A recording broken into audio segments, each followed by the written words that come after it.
30 থেকে 40 বছর বয়স মানুষের যেখানে প্রোডাক্টিভিটি, তখনই কিন্তু আসলে হৃদরোগে বা হার্ট অ্যাটাকে আসে। বিভিন্ন ধরনের রিস্ক ফ্যাক্টর বা কারণ দেখা যাচ্ছে। আমি যদি মোটা দেখে 5টা কারণ চিহ্নিত করে দিতে পারি, সেটা হচ্ছে 1 নম্বর হচ্ছে যে অস্বাস্থ্যকর খাদ্যাভ্যাস।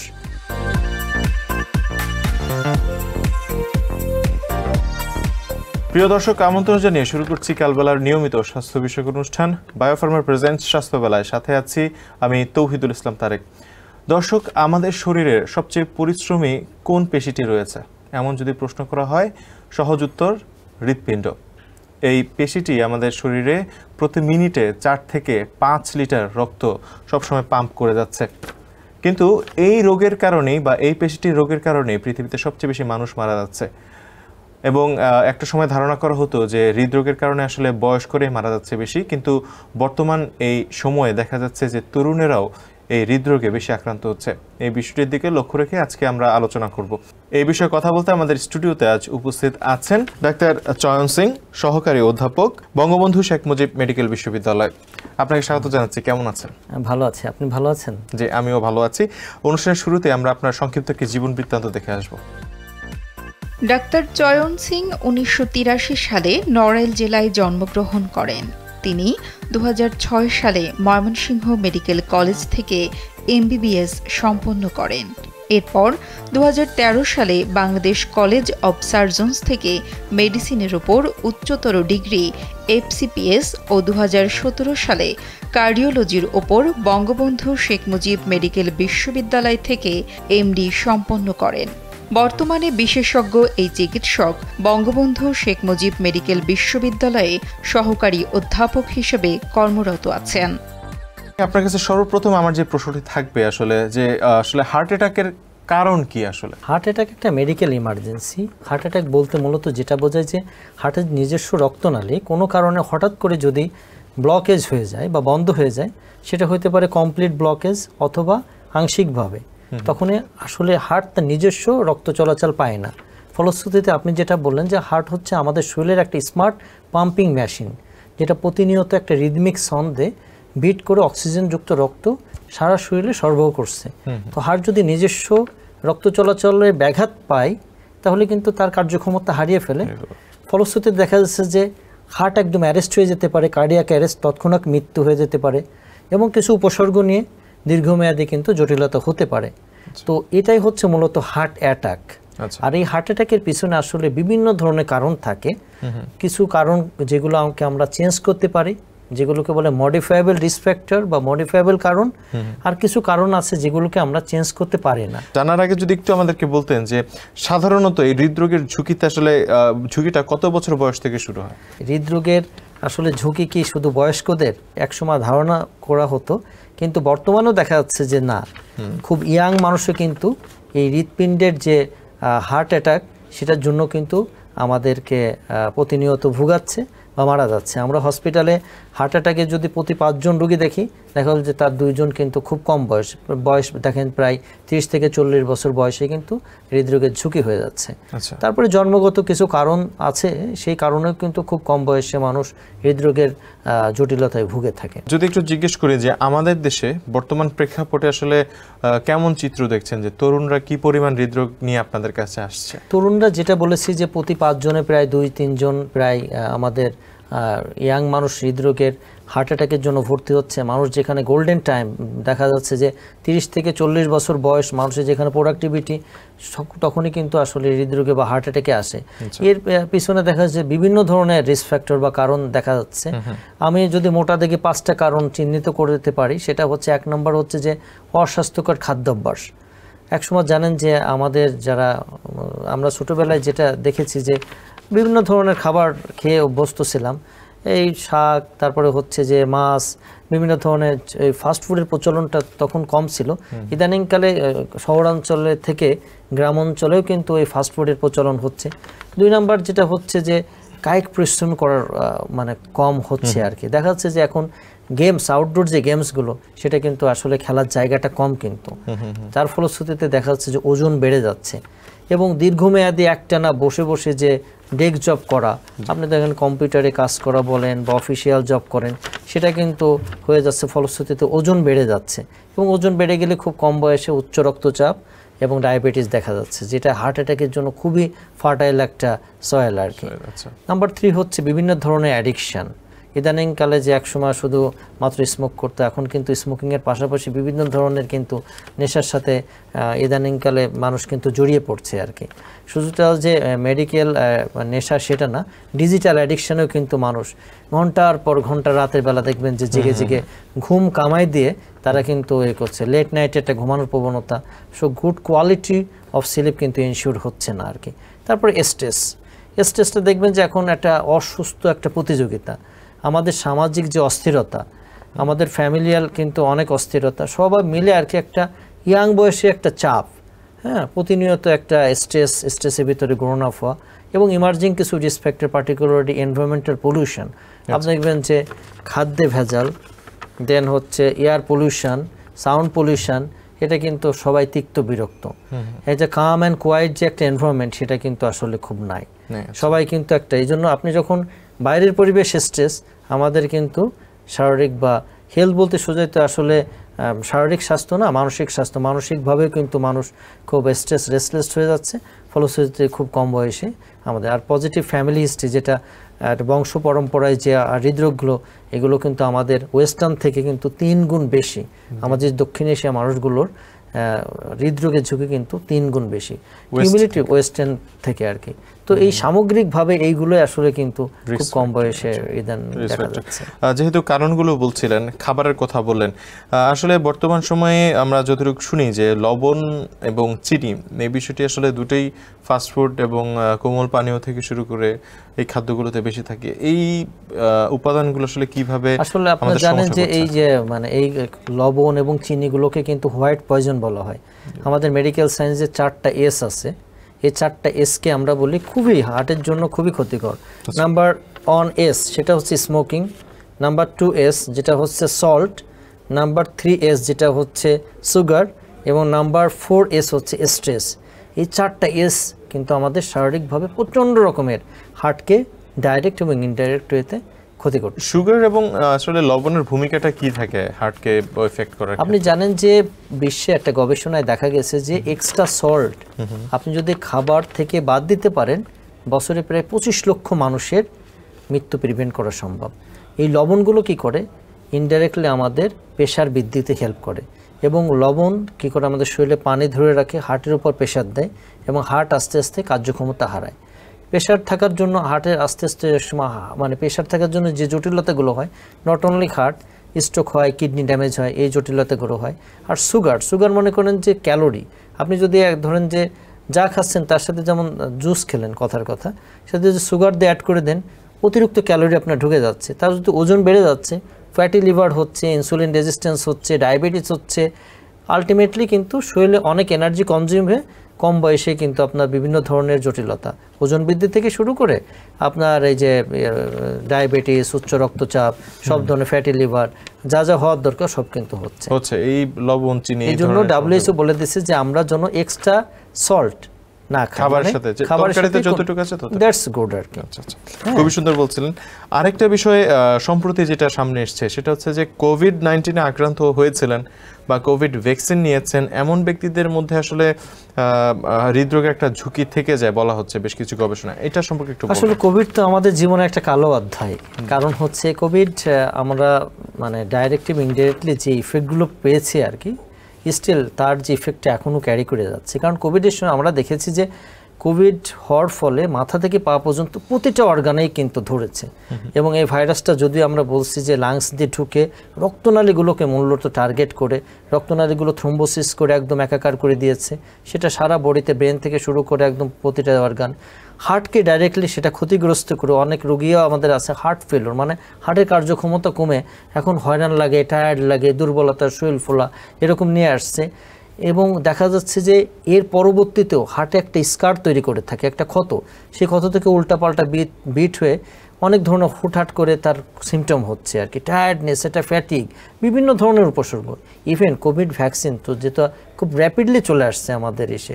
অতটা ট্রায়াল যে একটা ভ্যাকসিন আসতে যে সময়টা লাগে সেটা না আসার ফলে দেখা যাচ্ছে বিভিন্ন ধরনের জটিলতাও কিন্তু স্ট্রোক থেকে শুরু করে হার্ট অ্যাটাক, শারীরিক বিভিন্ন ধরনের জটিলতাও কিন্তু আমরা পেয়েছি। তার নর্মাল মানুষ থেকে পরে এটার ইফেক্ট আসলে পরে আমরা স্টিল এখনও বুঝতে পারছি যে নর্মাল যে মানুষগুলো আছে, হেলদি মানুষ থেকে যারা কোভিড হয়েছিল তাদের হৃদরোগের ঝুঁকি কিন্তু অনেক গুণ বেশি। খুব সুন্দর বলছিলেন। আরেকটা প্রশ্ন থাকবে, যে ঝুঁকি বলছিলেন যে সব ঝুঁকি থাকে মানুষের মধ্যে, খাবার সম্পর্কে আরো কিছু বিষয় আমি জিজ্ঞেস করবো। যে কোলেস্টেরল, যেটা আর কি আমরা দেখি যে অনেকের যারা একটু বয়স্ক তাদের সেই সমস্যাটা থাকে, কিন্তু আরেকটা বিষয় দেখি যে কথা বা আর কি খাবার দাবারের সময় বলছে এটা ভালো কোলেস্টেরল বা খারাপ কোলেস্টেরল। আসলে কোলেস্টেরল জিনিসটা কি, এটার উৎস কি? রাইট, কোলেস্টেরল বা চর্বি হচ্ছে আমাদের শরীরের একটা একটা গুরুত্বপূর্ণ উপাদানও বটে। কারণ কোলেস্টেরল হচ্ছে আমাদের যত সেল মেমব্রেন বা কোষ আছে, টিস্যু আছে, সেটা সেল মেমব্রেন তৈরিতে হেল্প করে। আমাদের শারীরিক যে বিভিন্ন ধরনের এনজাইম আছে সেটার জন্য হেল্প করে। কিন্তু আমাদের ব্লাডে যদি প্রতিটা জিনিসের দেখবেন একটা ভারসাম্য আছে, এটা যদি বেড়ে যায় তাহলে কিন্তু ক্ষতি। এখন কোলেস্টেরল আমরা যে ব্লাডে সচরাচর মেপে থাকি সাধারণত 4 ধরনের কোলেস্টেরল। একটা টোটাল কোলেস্টেরল, একটা হচ্ছে এলডিএল যেটাকে ব্যাড কোলেস্টেরল বলা হয়ে থাকে, তারপর ট্রাইগ্লিসারাইড এটাও একটা ক্ষতিকর কোলেস্টেরল, এবং গুড কোলেস্টেরল যেটা এইচডিএল, এটার কিন্তু একটা নির্দিষ্ট পরিমাপ আছে। যেমন আমাদের বলে যে এলডিএল যেটা ব্যাড কোলেস্টেরল, সেটা কারোর যদি একটা হেলদি মানুষের 100 মিলিগ্রাম পার ডিএল এর নিচে থাকা উচিত। কারো যদি হৃদরোগ থাকে, মনে করেন যে হার্ট অ্যাটাক হয়ে গেছে, তাদের ক্ষেত্রে 70-এর নিচে থাকলে ভালো। এই এলডিএলকে বলা হয় যত কম তত থাকলে আমাদের জন্য ভালো। আর হচ্ছে এইচডিএল বা গুড কোলেস্টেরল, সেটা বলে যে যত বেশি তত ভালো। মানে 40-এর উপরে, কেউ যদি বলে না আমার 60-এর উপরে রাখবো, তাহলে সবচেয়ে ভালো আর কি। আর যেটা ট্রাইগ্লিসারাইড, যেটা 150 মিলিগ্রাম পার ডিএল এর নিচে, এই ট্রাইগ্লিসারাইড মূলত দেখা যাচ্ছে যারা কার্বোহাইড্রেট বেশি খায়, ডায়াবেটিস রোগী, তাদের মূলত বেড়ে যায়। আর টোটাল কোলেস্টেরল বলে যে 200 মিলিগ্রাম পার ডিএল এর নিচে থাকলে এটা বাঞ্ছনীয়। তো বিভিন্ন কারণে, একটা হচ্ছে যে আমাদের খাদ্যাভ্যাস একটা ইম্প্যাক্ট ক্রিয়েট করে কোলেস্টেরল বৃদ্ধির পিছনে। যাদের ওজন বেড়ে যায় তাদের একটা ক্রিয়েট করে। আবার কোলেস্টেরল কিন্তু আমাদের ধরনের কার্বোহাইড্রেট বেশি খাচ্ছেন, কোলেস্টেরল কন্টেনিং খাবার আপনি খাচ্ছেন না, লিভারও কিন্তু নিজে নিজে সেই কার্বোহাইড্রেটগুলোকে কনভার্ট করে দেয় হচ্ছে কোলেস্টেরলে। একটা বাইরের একটা সোর্স এবং ভিতরের একটা সোর্স। এই জন্য আসলে ব্যালেন্স ডায়েটের কোনো বিকল্প নেই, এবং নিয়মিতভাবে এক্সারসাইজ করা, যেটা লিভারকে সিগন্যাল দিয়ে দেবো তুমি আর বেশি কোলেস্টেরল তৈরি করো না। এটা খুব সুন্দর বলছিলেন যে আসলে কোলেস্টেরলের উৎস কি, আমরা যে খাচ্ছি এখানে শুধু কি শর্করা জাতীয় খাদ্যগুলো কি? না, আমাদের যে আপনি সবাই জানে যে আসলে তেল চর্বি যেসব মিটগুলো থাকে, যেমন লাল মাংস, স্পেশালি গরুর মাংস, খাসির মাংস, অর্গান মিট আছে, গিলা, কলিজা, মগজ, এইগুলো খুব রিসেস। তারপরে ঘি, মাখন, পনির, একটা হচ্ছে অ্যানিম্যাল সোর্সগুলোতে থাকে। আর হচ্ছে তেল থেকেও আসে। আসলে বলে যে হার্টের জন্য, হার্ট সুস্থ রাখার জন্য আপনি যত কম দিয়ে তেল দিয়ে রান্না করতে পারেন তত ভালো। প্রেফারেবলি সবচেয়ে ভালো অলিভ অয়েল। তো অলিভ অয়েল তো অনেক কস্টলি, আমরা বলি সানফ্লাওয়ার অয়েল অথবা ন্যাচারাল যে সোর্সগুলো আছে, সরিষার তেল অথবা মসিনার তেল, ইভেন আপনি যদি কম করে সয়াবিন তেলও কনজিউম করেন সেটা কিন্তু ভালো আর কি। পরিমাণ মতো কম জাল দিয়ে তেল দিয়ে রান্না করলে আসলে ভালো, যত কম তেল দিয়ে রান্না করা যায় তত ভালো। আচ্ছা, আমরা ঝুঁকিগুলো নিয়ে কথা বলছি, কোলেস্টেরলের বিষয়টা আমরা জানতে পারলাম, কিন্তু আরেকটা বিষয় যে ধূমপান সম্পর্কে একটু বিস্তারিত যদি জানতে পারি। কারণ আপনি বললেন যে যারা ধূমপায়ী তাদের একটা রিস্ক ফ্যাক্টর থেকে যায়, কিন্তু আমরা বিপরীতে একটা চিত্র পৃথিবীব্যাপী দেখছি যে ধূমপায়ীর সংখ্যা খুব বেড়েছে।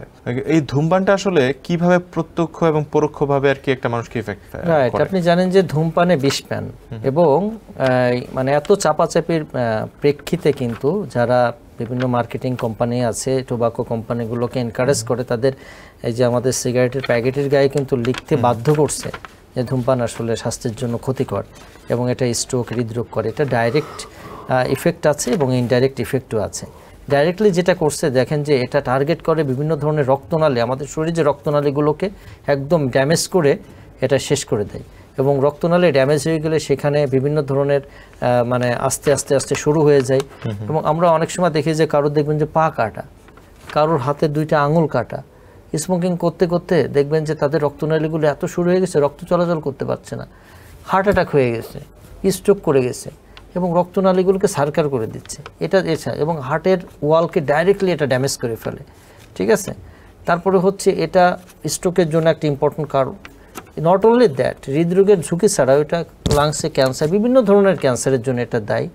এবং ডাইরেক্টলি হার্টকে এবং ইনডাইরেক্টলি হার্টকে সবভাবে কিন্তু এটা স্মোকিংটা মানে প্রচণ্ডভাবে কিন্তু ক্ষতিগ্রস্ত করে। এই জন্য স্মোকিং অনেক কুইট করার জন্য অনেকে কিন্তু যে বিভিন্ন ধরনের ডিজিটাল যে ইগুলো আসছে, ঠিক আছে, সেটাও কিন্তু আসলে ক্ষতিকর।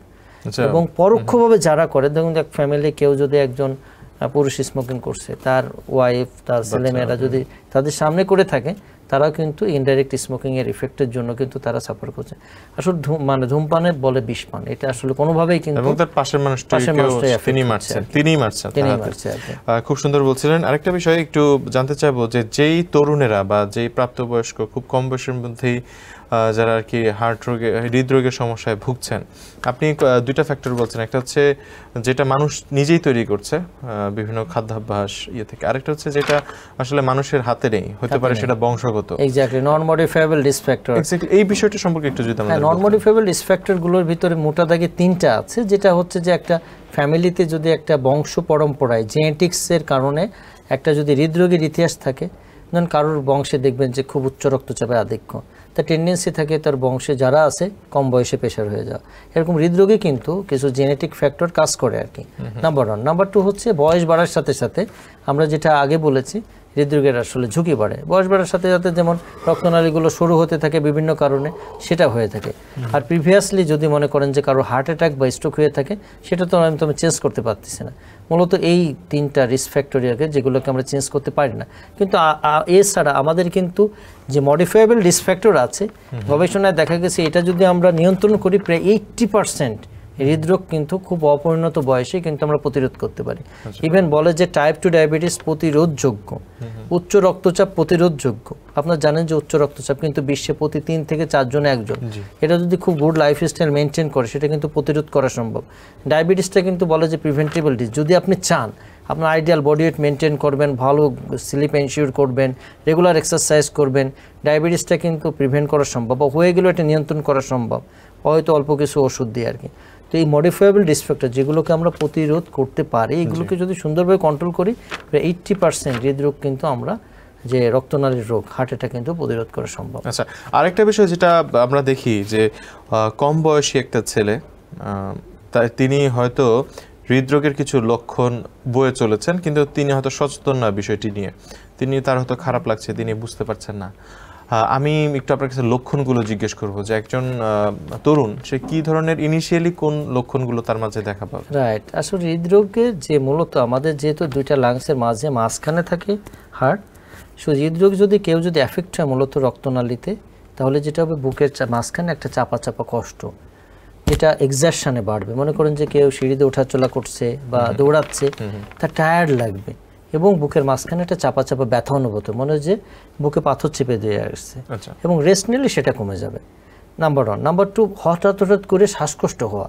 আপনি কেউ দৌড়ায় যাচ্ছে, বেশি টায়ার্ড হয়ে যাচ্ছে, সিঁড়িতে ওঠানামা করছে, টায়ার্ড হয়ে যাচ্ছে, যেটা ইউজুয়ালি হওয়ার কথা না। হ্যাঁ, অল্প পরিশ্রমে সে শ্বাসকষ্ট অনুভূত হচ্ছে। প্রোভাইডেড দ্যাট তার ফ্যামিলিতে কোনো অ্যাজমা নাই বা সেটা নাই। হচ্ছে প্যালপিটেশন, হঠাৎ করে বুক ধরফড় করছে, এত বেশি বুক ধরফড় করছে সে মনে হচ্ছে নার্ভাস লেগে যাচ্ছে।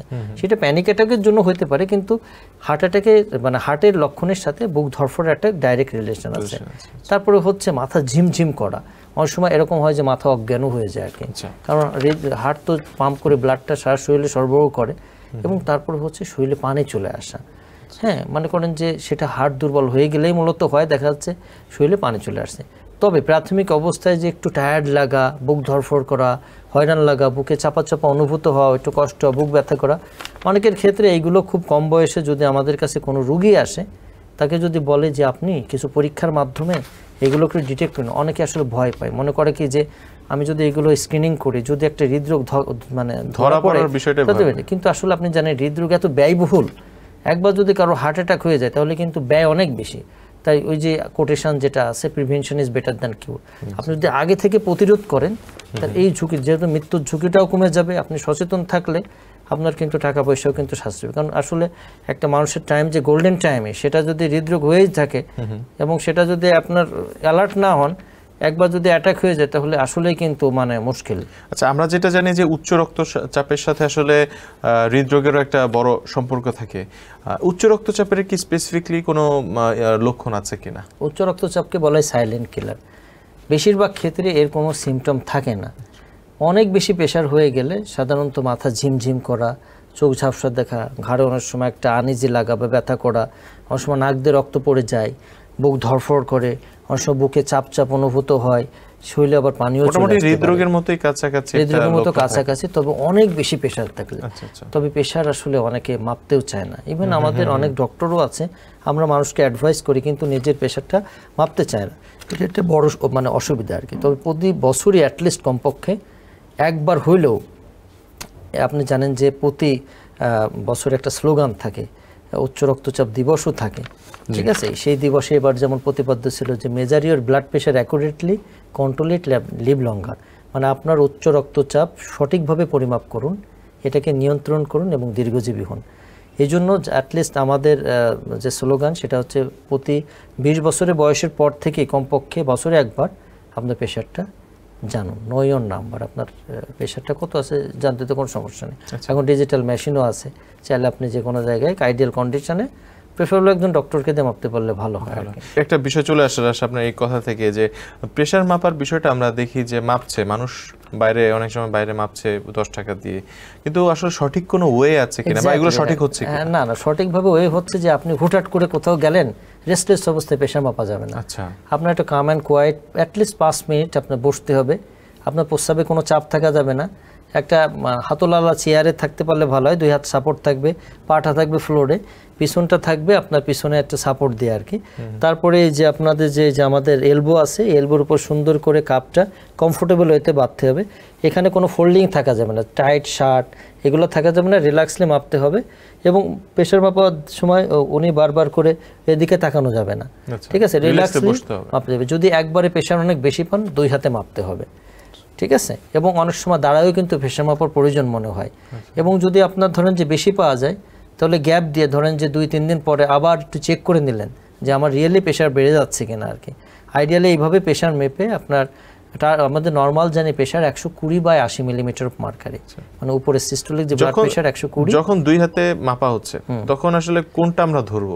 যেটা বেশি আসলে সেটা ধরা হয় আর কি।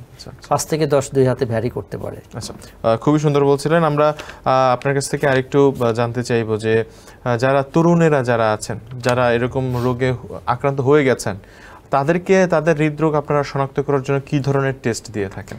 আমরা মূলত যে প্রাথমিক অবস্থায় বলি যে আপনার উচ্চ রক্তচাপ আছে কিনা সেটা তো পরিমাপ করবে। উচ্চ হৃদরোগের কিছু আসলে রিস্ক ফ্যাক্টর ইয়াং বয়সে, যেমন ডায়াবেটিস আছে কিনা সেটার জন্য ব্লাড সুগার প্রোফাইলটা আমরা দেখি, ব্লাডে কোলেস্টেরলটা চেক করতে বলি, সেটাই হচ্ছে ইনডাইরেক্ট ওয়েতে, এবং কিডনি টেস্টটাও করে থাকি। এছাড়া আমরা ইতিহাস নিই যে ওনার কোনো হরমোনের কোনো সমস্যা আছে না, পার্টিকুলার থাইরয়েডের সমস্যা আছে কিনা সেটার জন্য আমরা কিছু পরীক্ষা করি। এছাড়া মোটা দাগে যেটা একটা প্রাথমিক অবস্থায় একটা ইসিজি করে থাকি, যেটা হার্টের রেট দেখা যায়, রিদম দেখা যায়, হার্টের কোনো ওয়ালটা মোটা হয়েছে কিনা সেটা দেখার জন্য আমরা, বা বাল্ব কেমন আছে, হার্টের কার্যক্ষমতা কেমন আছে সেটার জন্য হার্টের একটা ইকোকার্ডিওগ্রাম করে থাকে, যেটা হার্টের আল্ট্রাসোনোগ্রাম করা হয়ে থাকে। এইগুলো টেস্ট করার পরে যদি আমাদের কাছে মনে হয় যে ওনার কোনো স্ট্রেস টেস্ট লাগবে, মূলত ইটিটি, হ্যাঁ, অথবা স্ট্রেস ইকোকার্ডিওগ্রাম, সেটা করার দরকার, সেটা করে থাকি। এইগুলো যদি পজিটিভ থাকে দেন আছে অ্যানজিওগ্রাম। আপনি জানেন যে অ্যানজিওগ্রাম খুব একটা স্মার্ট একটা প্রসিডিউর। এখন সিটি অ্যানজিওগ্রামও করা যায়, আবার হচ্ছে প্রচলিত অ্যানজিওগ্রাম, যেটা আমরা এই যে পালস দেখে যে রেডিয়াল আর্টারি, সেটার মাধ্যমে কিন্তু একটা লোকাল অ্যানেস্থেশিয়া দিয়ে এটা আমরা কিন্তু পুরো অজ্ঞান না করে 3 থেকে 5 মিনিটের ভিতরে কিন্তু একটা অ্যানজিওগ্রাম করে ফেলি আর কি। সেটা দেখলে হার্টের রক্তনালীর অবস্থা কেমন আছে, কত পার্সেন্ট ব্লক আছে, কোন আর্টারিতে ব্লক আছে, এটা ফার্দার কি ট্রিটমেন্ট লাগবে সেটা কিন্তু আমরা ডিটেইলস বলে দিই আর কি। আচ্ছা, কোনো ব্যক্তির কি ধরেন তিনি সুস্থ আছেন, তার কি আগে ভাগে জানা সম্ভব যে তার হার্টে আসলে কোনো ধরনের ব্লক আছে কিনা? সাধারণ এমন পরীক্ষা আছে যে একটু কম মূল্যে তিনি গিয়ে পরীক্ষা করে আসতে পারেন, বছরে একবার বা 6 মাসে একবার? এটা সাধারণত ওই যে আমি বললাম যে ওনার রিস্ক ফ্যাক্টর কেমন এবং ওনার সিমটম আছে কিনা সেটার উপর ডিপেন্ড করে। যদি অ্যাসিমটোমেটিক থাকে রোগী, কার কোনো সিমটম নাই, তখন আসলে অ্যাডভান্স যে পরীক্ষাগুলো, অ্যানজিওগ্রাম, এইগুলোর দরকার নাই। কারণ এইগুলোতে আসলে এই মানে আমরা অ্যাডভান্স পরীক্ষাগুলোর কিছু রিস্কও আছে, সাধারণত আমরা এইগুলো করতে চাই না। আর যদি যাদের লাগবে অ্যাকচুয়ালি ডক্টররাই ডিটারমাইন করবে যে অ্যাকচুয়ালি এই পরীক্ষাটা নেসেসিটিটা কতটুকু আর আননেসেসারি কোনো টেস্ট আসলে করাটা কারোর উচিত না। বেসিক কিছু যে ইনভেস্টিগেশন সেটা সবারই করে রাখা উচিত। আরেকটা বিষয় আসে, সেটা হচ্ছে হার্ট ফেলিউর, একটা টার্ম আমরা শুনি, এইটার মানে কি আসলে, এবং এটা মানে কি যে একজন মানুষ মারা যাবে? না, হার্ট ফেলিউর মূলত যে হার্টের কার্যক্ষমতা যখন হ্যাম্পার হয় আর কি। হার্ট আমরা জানি যে প্রতি মিনিটে 60 থেকে 90 বার সেটা পাম্প করে ব্লাডটা সরবরাহ করে দিচ্ছে পুরো শরীরে। এখন হার্টের দুই ধরনের ফাংশন আছে, একটা হচ্ছে যে সংকোচন করে ব্লাডটা পাঠানো, হার্টে রিল্যাক্স হয় যেটাকে ডায়াস্টল বলা হয়। তো যদি কারোর পাম্প করার ক্যাপাবিলিটি কমে যায়, পাম্পিং ক্ষমতা কমে যায়, তাকে বলা সিস্টোলিক হার্ট ফেলিউর। আচ্ছা। আবার কারোর যদি সংকোচন ঠিক হচ্ছে কিন্তু প্রসারণটা দেরিতে হচ্ছে, তাদের ডায়াস্টোলিক হার্ট ফেলিউর। এই মূলত দুইটা হার্ট ফেলিউর। আবার অ্যানাটমিক্যালি আছে যে বাম দিকের হার্ট ফেলিউর নাকি ডান দিকের হার্ট ফেলিউর, এরকম অনেকভাবে ক্লাসিফাই করা যায়। মোটা দাগে বললে যেটা হচ্ছে হার্ট ফেলিউর মানে হার্টের যখন কার্যক্ষমতা কমে যায় তখন থেকে হার্ট ফেলিউর মানে আসলে মৃত্যু না। আচ্ছা, এটার কি রিভার্স করার কোনো ওয়ে আছে কিনা কারো যদি হার্ট ফেলিউর হয়ে থাকে? আসলে কিছু কিছু কারণে হার্ট ফেলিউর হয়ে থাকলে রিভার্স করা সম্ভব। যেমন কারো রক্ত শূন্য থাকে কিন্তু হার্ট ফেলিউর হতে পারে, থাইরয়েডের সমস্যা থেকে হার্ট ফেলিউর হতে পারে। কিন্তু যদি কারোর হার্ট অ্যাটাকের জন্য হার্ট ফেলিউর হয়ে থাকে তাহলে কিন্তু সেটা রিভার্স করে না। আবার প্রেগন্যান্সির পরে পেরিপার্টেম মানে মেয়েদের যেটা দেখা যায় যে অনেক সময় বাচ্চা ডেলিভারি হয়ে গেছে, হঠাৎ করে সারা শরীর প্রচণ্ড রকম ফুলে গেছে, শ্বাসকষ্ট, পেরিপার্টেম কার্ডিওমায়োপ্যাথি বলা হয়, হার্ট দুর্বল হয়ে যায় হরমোনের কারণে, সেইগুলো কিছু ক্ষেত্রে সেটা রিভার্স করে। আমরা অনুষ্ঠানের একদমই শেষ পর্যায়ে, কিন্তু যাওয়ার আগে আমরা একটু প্রতিরোধগুলো নিয়ে একটু আলোচনা করব। যে প্রতিরোধের যে ঝুঁকিগুলো আপনি উল্লেখ করেছেন, বর্তমান সময়ে যারা তরুণরা যারা অলরেডি আক্রান্ত হয়ে গেছেন তারা তো চিকিৎসা নিচ্ছেন, কিন্তু যারা আসলে এরকম একটা ঝুঁকিতে থাকে, যারা জানে যে তাদের বংশ পরম্পরায় হতে পারে বা অন্যান্যরা যারা ঝুঁকিতে আছেন, তারা আসলে কী ধরনের পদক্ষেপগুলো তারা গ্রহণ করবে সেই সম্পর্কে একটু পরামর্শ দেবেন আমাদের দর্শকদের উদ্দেশ্যে। আমরা চাই যে আমাদের সারা পৃথিবীর প্রতিটা মানুষের হৃদয় সুস্থ থাকুক এবং আমরা যেন হৃদয় দিয়ে হৃদয়ের যত্ন নিই। আমরা একটু যদি নিজেদেরকে সময় দিই, আমরা বলি যে ইনভেস্ট টু ইয়ার হেলথ, আপনি আপনার শরীরকে সময় দিবেন, আপনার একটু ইনভেস্ট করবেন টাইম, নিজের যত্ন নেবেন। নিজের যত্ন নিলে আপনার হার্ট সুস্থ থাকবে। নাম্বার 1, আপনার একটা হার্ট হেলদি ডায়েট ফলো করবেন, যেখানে থাকবে প্রচুর সবজি থাকবে, সালাদ থাকবে, টক দই থাকবে। আমরা রাত্রে খাবারটা যত আর্লি খেতে পারি চেষ্টা করব যে 8টার ভিতরে আমরা খেয়ে নিব এবং আর্লি ঘুমোতে যাব। আমাদের ওজনের দিকে খেয়াল রাখবো যে আমরা আসলে খুব বেশি মোটা হয়ে যাচ্ছে না তো, বিশেষ করে মেদভুঁড়ি ছেলেদের ক্ষেত্রে বলা হয়ে থাকে যে আমাদের নাভি বরাবর ফিতা দিয়ে যদি মাপি তাহলে হচ্ছে 90 সেন্টিমিটারের নিচে যেন আমাদের থাকে বা 35 ইঞ্চি, এবং মেয়েদের ক্ষেত্রে 32 ইঞ্চি বা 80 সেন্টিমিটারের নিচে কোমরের মাপটা যেন থাকে। এবং আমরা যেন কোনো যদি নেশা, পার্টিকুলারলি স্মোকিং বলেন বা বিভিন্ন ধরনের নেশা আছে, সেই নেশার সাথে আমরা যাতে যুক্ত না হয়ে পড়ি। আমরা জন্য adequate quality of sleep ensure করি, যেটা আমরা বলেছি যে আর্লি টু বেড এবং আর্লি টু রাইজ, এটা করার প্র্যাকটিস করি। আমরা রেগুলার আমরা জন্য একটু এক্সারসাইজ করি, কমপক্ষে প্রতিদিন 20 থেকে 30 মিনিট আমরা একটু হাঁটি অথবা জগিং করি অথবা সাইক্লিং করি বা সুইমিং করতে পারি বা বিভিন্ন রিক্রিয়েশনাল গেমসও খেলতে পারি। আমরা যতক্ষণ আমার বাচ্চাদের দিকে খেয়াল রাখি, পার্টিকুলারলি টিফিনের আমরা যেন হোমমেড টিফিনটা এনশিওর করি এবং বাচ্চারা যাতে ওজন বৃদ্ধি না পেয়ে যায় সেদিকে যেন আমরা খেয়াল রাখি। আমাদের মেডিটেশন করব, আমাদের অনেক স্ট্রেস থাকবে, আমরা যেন নিজের মানে মেধা মননশীলতার যত্ন নিয়ে আমরা যেন রেগুলার একটু মেডিটেশন করি আর কি। এবং আমরা যদি কারো রিস্ক ফ্যাক্টর ডেভেলপ করে থাকে বা আমরা একটু প্রেশারটা মাপি না কেমন আছে, আমরা একটু ডায়াবেটিস এবং কোলেস্ট্রল এগুলো নিয়মিতভাবে চেক করি এবং ডক্টরের কাছে অ্যাটলিস্ট বছরে একবার যায় যে আমার হার্টটা কেমন আছে বা আমার অ্যাজ এ হোল শারীরিক অবস্থা কেমন আছে একটু জানতে চাই, ডক্টরদের টাচে থাকি, তাহলে কিন্তু আমরা সুস্থ থাকতে পারবো, সুন্দর থাকতে পারবো। তাই আবারও বলি, আমরা চাই আপনারা সুস্থ থাকুন, সুন্দর থাকুন এবং হৃদয় দিয়ে সবাই হৃদয়ের যত্ন নিন। সবাই ভালো থাকবেন, সুস্থ থাকবেন। অসংখ্য ধন্যবাদ দর্শক, আপনাদের সকলকে অসংখ্য ধন্যবাদ আমাদের সাথে থাকার জন্য এবং আপনাদের সকলকে আমাদের পক্ষ থেকে সর্বশেষ এটাই বলা থাকবে যে আপনার শরীরের সবচেয়ে পরিশ্রমী যে পেশিটি আছে তার যত্নটা আপনারা সঠিকভাবে নেবেন। পরবর্তী পর্ব দেখার আমন্ত্রণ জানিয়ে আজ এখানে বিদায় নিচ্ছি। আপনাকে অসংখ্য ধন্যবাদ আমাদের সময় দেওয়ার জন্য।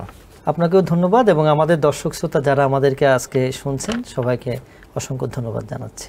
Thank you.